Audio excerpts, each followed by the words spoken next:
guys and girls. Michelle, I think celebrations are in order. Yes, you are correct. You've surprised us at this recording. Now, if you're listening to this podcast, I urge you to go back and watch this one. This is all the budget allowance. What are you guys drinking? Ice as well. So Nick, if you'd like to tell everyone while I. So, in a recent, I don't know if you call it survey, but I just checked our ratings, and we have ranked very recently, number 3 in motorsport podcast for Australia. Number 3. Now, for those of you that aren't into marketing, I'm going to explain why that is incredible and so important and worth celebrating. I'm trying not to make a mess here. All right. I hope no one loses an eye. You had to shake it a bit first. No, because then we'll have to pay for cleanup. This was expensive enough. All right. We'll have to overlay a pop in there. Pop there. A decent pop. All right. So the reason that this is so important, I'm multitasking here, which apparently... You're nervous. It looks like you got the shakes on there. No, I just always have the shakes. Oh, okay. Okay. Thank you. Is because... when you are trying to promote a show or anything, your product or whatever, organically, your reach is only 0.4% of your followers, which that means for every 1,000 followers, when you put out a post or something, it reaches 4 people, right? So considering who we are competing against in the motoring podcast arena, and the fact that, although, we have supporters like Ryko, we don't have any major sponsors, so we're not spending any money to promote the show. It is incredible, absolutely incredible. And I just want to thank all of you, including Nick, including Todd and Johnny, and just say congratulations, guys. Cheers. Congratulations. Thank you. And thank you, Simon and Michelle. It's greatly appreciated. We have to have a sip, don't we? You have to before you put it down, or else it's bad luck. So I think that is a huge achievement. It is a huge achievement. When you see people that have got, 100,000 million followers, whatever, at some point in time, someone's made a conscious effort and put cold hard cash, because, companies like Meta, YouTube, and the streaming services, they rely on advertising. Yes. And the only way you get your reach is if you spend. It's a pay to play, much like our sport. Pay to I know that all too well. Yeah, it's a pay to play environment. So it is incredible that we have achieved that, and I believe that we're all responsible for this, because we put the effort in every 2 weeks to be here and make it happen, and all of us, including Johnny, including Todd, we all do our little bit here and there, and make appearances at shows and so on. So congratulations, and most of all, I just want to shout out to all the people that listen to us, that download us, and follow us on social media. This wouldn't be possible if it wasn't for you guys. So round of applause to. Thank you very much. Thank you, Simon. And I'll add to that, number 1, coming in number 1. I don't want to tout other podcasts, but I don't really care, Nick. But I think it should be mentioned, reputable podcast. So number names. 1 was Auto Action, so Bruce Williams and Andrew Clark and Melinda Price. They came in at number 1. Number 2 was Aaron Noonan, a big fan of Aaron Noonan. I want to get him on the podcast one day, V8 Sleuth. But in all fairness, can you imagine how many tens, if not hundreds of thousands of dollars that those podcasts spend on promotion? And this is the thing, if we had a major sponsor come on board, we would then redirect that money to promote the show. And I'm sure, as ridiculous as this sounds, I'm sure that we could challenge the number 1 spot. I mean, it's incredible that we're 3rd against those two. You know what I mean? It is. And we're ahead of some others as well that I won't mention, but anyway. All right. Thank you, Simon. We were ahead of some big names. Big names, huge names. Yeah. But we won't mention those. All right, moving on. Out of good taste, but you know where to find it if you want the information. Moving on. What's been happening, Simon? Anyway, I got here on the rundown. What's been happening in your world? I received a 1-match suspension for my political views at the last podcast. No, you didn't. You did not. 38 minutes of my life gone. Anyway, no, I had a tooth go really bad. It actually looked like I'd had a stroke.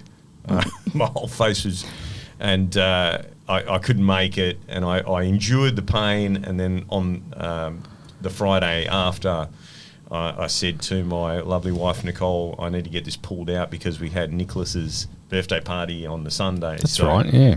So I got it yanked out on Friday, feeling a lot better now. And as I showed earlier on in the show, Nicholas got what all 7-year-olds should get: his own 32 Ford hot rod, half scale, of course, for his birthday present.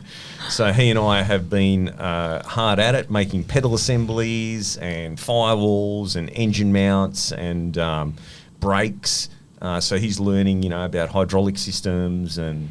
I absolutely love that. That's awesome. And it's so awesome. It looks so cool. You've certainly set the bar high for me with Luna turning 7 in. I will 11 say months. this. I will say this, right? Be careful when you buy parts, because I bought some little shock absorbers. I built these cute little chrome shock absorbers because it's got a traditional drop beam axle with a transverse leaf, which I'm sure you spotted straight away being an altered girl. And I thought, that looks so cool, some little chrome shockies, right? So they arrived today, and I was all excited because they came as a coilover, and I want to take the coil spring off. Pulled it apart, and it's a piece of tube with a rod in it. Right, and you know what I'm like? I'm like, I can't put them on like that. So I'm actually hand making some shockies. Yes. I just couldn't. Anyway, so be aware. And if you decide to do it, anyone out there decides to do it, KP Junior Rodders are the guys to get your body chassis. He can supply you the you'll find him on Facebook, KP Junior Rodders. You can get it as a roller, you can get it as just a body and build everything yourself. You can buy individually, buy the axle, the beam, you can go double A-arm, whatever. Really cool. Great to see the kids learning. Yeah. That you don't just go and buy a car. And I love that you're working on it with him. Yeah. It's that is cool. It is so cool. It's good. Good that you can do that, and it's good that your children have that desire and interest, and also ability too. Because not all kids, no matter what, they might not have that ability to do that either. Yeah. Well, he did his first TIG weld on the weekend. Oh, so there you go. that was so pretty cool. So I'm going to be 50 this year, Simon, and I wouldn't have had a TIG weld. So on that note, we had a quick discussion about junior dragsters. So the plan is the next project will be a junior. And I'm going to talk to them, and I'm going to share with you later on the company that makes the T-bucket bodies. Yes.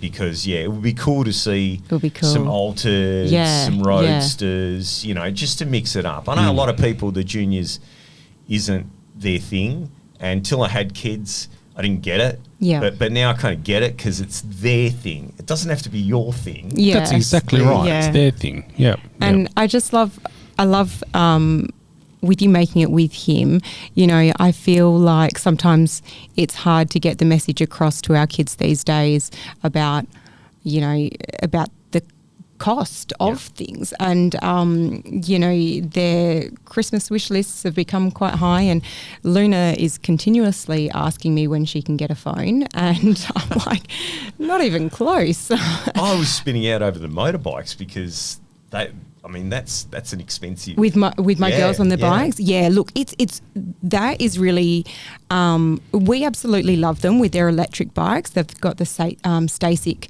electric bikes, but we love them. But it is actually just a big community thing for our friendship group. Yep. And when we go to our friend's house, we've got a friend that has property down in Donnybrook and another that's out in Chittering, and there would be 12 kids down there on their electric bikes. Wow. Down in Donnybrook, actually. So my friend Phil, he's got a company called Dirtworks, and he does earth moving, but he has a bit of a knack for motorbike tracks. And so he had a motorbike track built solely for the electric bikes, and then had some bigger tracks built for the motorbikes and some older kids and adults as well. But just seeing all of the kids just running free on them, it's awesome. It's amazing. The skills that they're going to have in being able to control a motorcycle or any vehicle for that matter. Yeah. You know, I mean, they're just going to be leaps and bounds ahead of the other kids, and that's awesome. You know, for you guys to make that investment, that's just, you know, I think it's really cool. You know, these STACYCs in particular, they've got 3-speed. 3-speed controls, which you can adjust, and then there's some throttle stops that you can put on there as well. And so on the lower setting, you can actually adjust it so your child could be walking with the bike. Oh, yeah. Because it's kind of set like a balance bike for those that haven't seen them. There's quite a few getting around now, different brands. But you can set it that slow that they're walking with it while on the throttle. But then, you know, they do understand the dangers of that. And so as they're going faster, and so their concentration to you when you're trying to teach them and educate them on how to be safe on the bike. And it's priceless, honestly. It's going to prepare them immensely for junior dragsters, but driving as well. I just think it's going to be great. They're going to want junior bikes. Cleo is definitely going to be junior bikes. She is motorbike obsessed. So Nick, tell us, how did the source go? Source went really well. The XW didn't contravene or interrupt the production.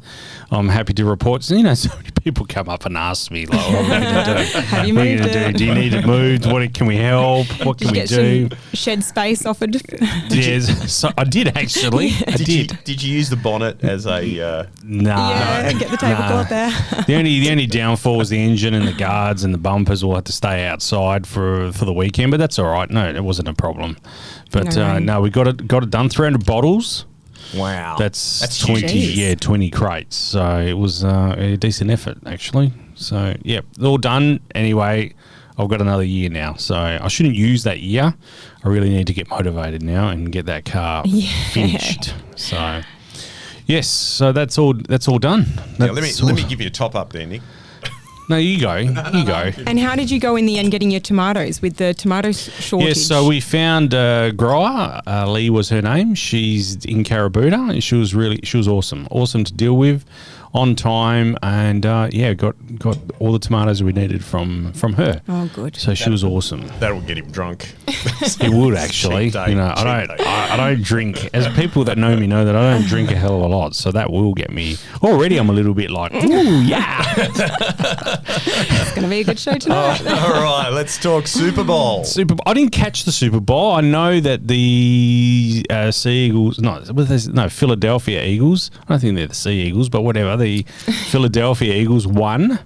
I do believe that this is a landmark event for Australia, because this is the first time an Australian has been in a winning team on the Super Bowl. Ah, okay. Is he from Kalamunda? No, he's from Sydney, I think. Oh. So Jared Malata or something like that. Big guy, and he's playing in defence. So normally they get AFL kickers to kick the ball. So they come out, they kick the ball, they go home. That's pretty much what pretty much. But this guy's an actual, he's a big boy. Yeah, he's huge. Yeah. Massive. So congratulations to him and his family on winning the Super Bowl. It was great to see. Did you see the boos and the jeers when what's his name, Kelsey got? Oh, what is it? Kelsey. I don't know if it's called sacked. No, that's Mahomes. They got sacked. But when the quarterback gets sacked, I don't know, benched, whatever. No, it's not sacked as in you can tell we're a motorsport podcast. Yeah. You can tell I don't watch it. Does that mean that they got tackled? I think they weren't able to get their pass away. Okay. But I know that Taylor Swift's boyfriend got and so then they piled on top. Yeah. Okay. So was he on the winning team? Or No, on the losing team. He was on the winning. Good. That is so good. He was on the winning team last year. So the Chiefs. Anyway, the Chiefs, Kansas City Chiefs. Yeah, they were going for their third and unlucky guys. Yeah, spewing out. But I did catch the ads from the Super Bowl because every year we cover the ads from the Super Bowl, the car ads, that is, not all the ads, but the car ads, and I absolutely loved them. I thought this year's lineup, the Dodge Ram truck lineup, was pretty cool. It was a play on Goldilocks and the Three Bears. But what I really loved about it was the soundtrack that they overlay. Like, it was Van Halen's Panama. Yeah. Van Halen. Yes, it was. It was awesome, and it is. It's like and then barbecued the dragon. The dragon, yes. And Jumped over a volcano. Correct. yeah. and all in, some of those Rams were, hang on, did I say it? Petrol powered. So the one that was that a hybrid, and he was running the chainsaw off the hybrid. Correct. Yeah. So it was like a salute. So he was using the battery for the correct purpose. Yes.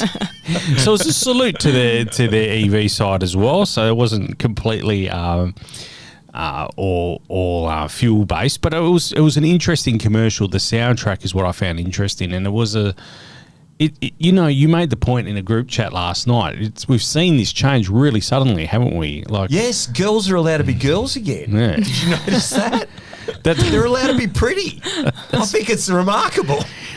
And he's only been president for 3 weeks. I know, but even the ads as well. There was a lineup of 8 beer ads. There were eight companies showing community. Yeah, showing people just having a good time. Yeah. When was the last time we saw something like that?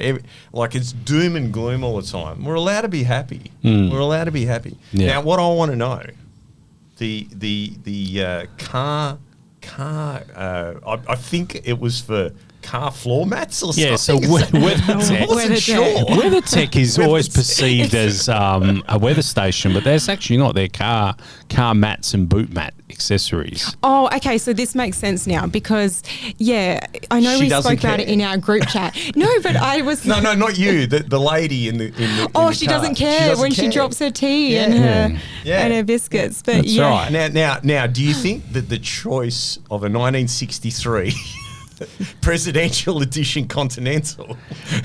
But is that the car that was used in Thelma and Louise? Because I don't know if there was a tie-in with Thelma and Louise there as well. We should know that. Wasn't it white in Thelma and Louise? It wasn't. I don't think it was that colour. No. These were. I think it's the bad grannies. Maybe it was just. I think it was like the JFK. The JFK files finally getting released. It was a homage. Fair enough. But yeah, it showed a group of elderly women in their 63 Continental escaping the law and all sorts of things. And again, soundtrack Born to Be Wild from Steppenwolf. So that was the track overlay. Both songs are quite emotive. We're going to get a correction that it's a 64 or 62 or something, I'm sure. Likely. But just on that point, where you saw that car, that is the car that used to be in Entourage. Oh, is that the same car, is it? Yes. Right, okay. Right. Yes. And that convertible roof, just as a side note here for anyone that's... on the market? there was no electronics in 63. They still had tubes, right? So that whole mechanism... same with the doors have to drop the window a little bit so you can open them when the roof's up. The whole lot is done with relays and proximity. Oh, wow. They don't often work. Yeah. Hence why the roof was down on that one. You could often see them trying to... But even on Entourage, that was a really cool car. I love that car. Yeah. It was awesome But car. going back to the soundtrack, Born to Be Wild, that is my... number one favourite. Really? I'll often use that when I'm posting on social media, my videos of the girls on their electric bikes. So I actually only posted one maybe a week ago with Cleo doing a start-up in the Altered with me. And in the background, it was like, Born to Be. You need to talk to the tower and tell them when you come out, it needs to be playing. Yeah, when you do your burnout. But we do. If anyone's watching, and that'll be my walkout music. Do you think we're changing the subject here a little bit? This is when we go to the Logies. Well, they played walkout music at the championships one time. Oh, there you go. Yeah. But do you think when the cars come through the tunnel and into the burnout, there's an opportunity there for that? Absolutely. Look, the opportunity is there for when the car's coming out of the burnouts, but when there's track cleans and oils down. Introduce your drivers on screen. Yeah, there's so much that they can do, and Stu Bond, Richie, and myself, and Nick has been involved in these conversations. We think they should do videos on tyre shape. Yeah, absolutely. On how supercharger works, how Group 3 dial-in racing works. The number of times that I get asked. Yeah, I know, but that's kind of hard with the 3-round format to explain. But realistically, from the spectators asking the questions, it's why are your lights leaving at different times and things like that. But And what about when they ask, if that car lost, why is it back? And that's when you. Moving on. All right. Hey, what did we think of the 888 switch back to Ford? It came out a few days after we last recorded. When I think about it in retrospect, I shouldn't be surprised because it was a logical thing for them to do.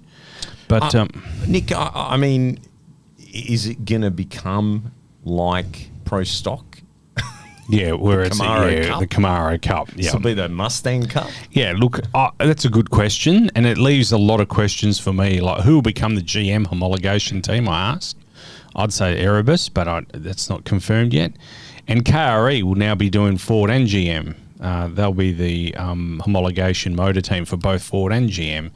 So, and then I asked, was Dick Johnson Racing, were they hard done by here, or did they not do enough for the Ford brand in its 2 years of homologation? Don't know. They're all the questions that I've asked. Oh, look, I can't answer any of those questions. What I will say is that, look, the Bathurst 12-hour, I believe that was a BMW the one. I don't say that you believe. You were watching it with your son. No, this is what I was going to say. This is where I'm leading. I wasn't watching it with my son. It came up on the news. Right? I didn't even know it was on because it's so badly publicised. Because V8 Supercars is the premier. But this class. is their event. This is their event. This is the Bathurst 12-hour is a Supercars event. They're the promoter. They're the promoter. Were they there?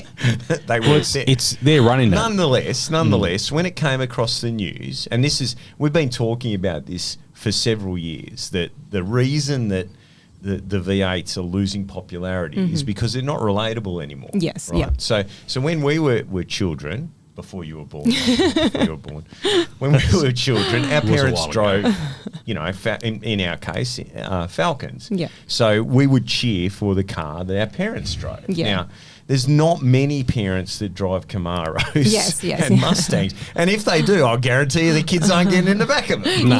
Nah. So when the news said that BMW won, because I've got that old bunky Beamer that I get around in, my kids, they see that as a relatable thing. Yeah. And Nicholas got up and cheered and went, BMW, because that's what Dad's got. Yeah. And this is the thing, we should never have gone down this road to protect the local industry, because now the local industry doesn't exist anymore. And we don't have a motor racing series. We have kids that are playing simulators instead of watching the real thing. Yeah. Because, they don't have that link.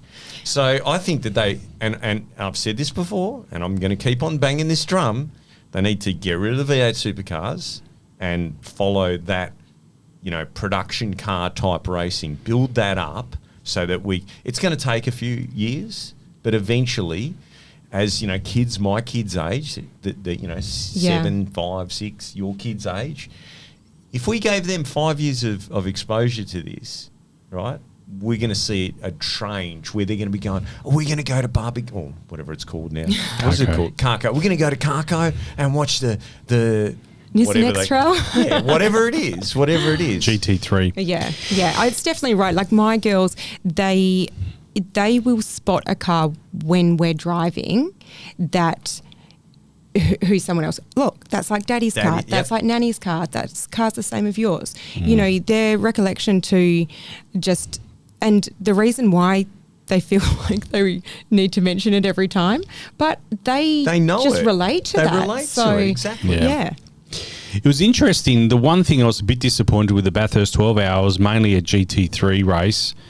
there was only 3 or 2 GT4 cars, and I think for the success of the Bathurst 12 hour, we need to start getting some more GT4 cars in there.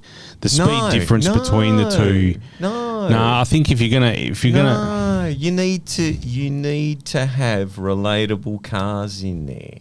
well, I would argue GT4 is more relatable than a GT3 car, because the GT4 at least has the standard floor. GT3 doesn't have the standard floor there. It's completely different beast. I think that you need to, like that sort of stuff, you need to go back to the basics. You need to go back to the touring car series that we used to have, where they're a production-based car.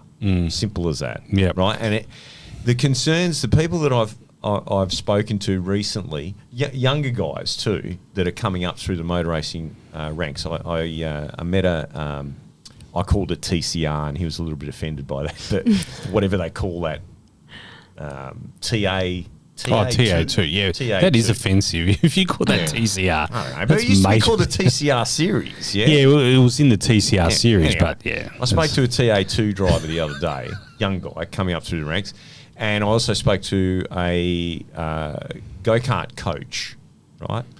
And he's trying to make his way through, the various classes.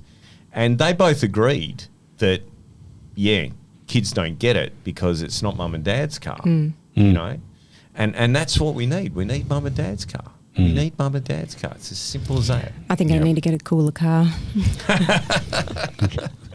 X-Trail not coming up for you.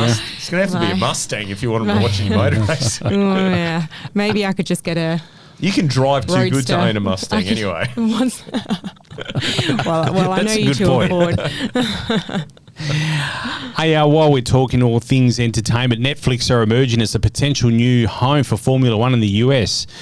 Bidding process is underway at the moment, and it looks likely that they will take over the broadcast in the US only in 2026. So that's going to be really interesting. I think their drive to survive has bolstered their position in the eyes of Formula One in the US. So that we'll watch where that goes. I'm really curious to see where Formula One goes in the next few years in terms of the Netflix relationship. I think for Netflix in itself, this will potentially be a big move for them, because currently they don't have any series that have regular event payments. They've done specials with wrestling and boxing, that they've had live with wrestling, boxing, but not regular season coverage. Actually, was it really boxing? Oh, you're talking about the Mike Tyson. Yeah, I know what you're talking about. Yeah, but they have dipped their toe. They're doing a little bit of NFL now as well. Yeah. So is that... Actually, this is probably a good question. Is that going to be accessible to us here in Australia? No, it'll be geo-blocked for us. Yes, okay. Yep. I think that it'll be a pay-to-watch. I think it's the only way they're going to probably be able to circumvent that. I reckon that's how it's going to be. Yeah. Because if it's going to be on Netflix, then how do we watch it if we're blocked? Because then does that mean then Fox? So Fox is would they still have their? Oh, you think Fox is still going to have? Fox will still have it in Australia. Yeah. Yep. How long till? I think they're for another 2 years. Fox still. So yeah, and then it'll be interesting to see who takes it from there. Yeah. Interesting. Anyway, on that bombshell. On that note, we're going to bring this one to an end. We'll see you before the Western National. Sorry, my apologies. So, we'll see you in a couple of weeks' time. Simon, fabulous. thank you. 2 weeks. Thanks for bringing the wine. I'm trying to think of the dates, but yes. 24th. Fabulous. 2 weeks, yep.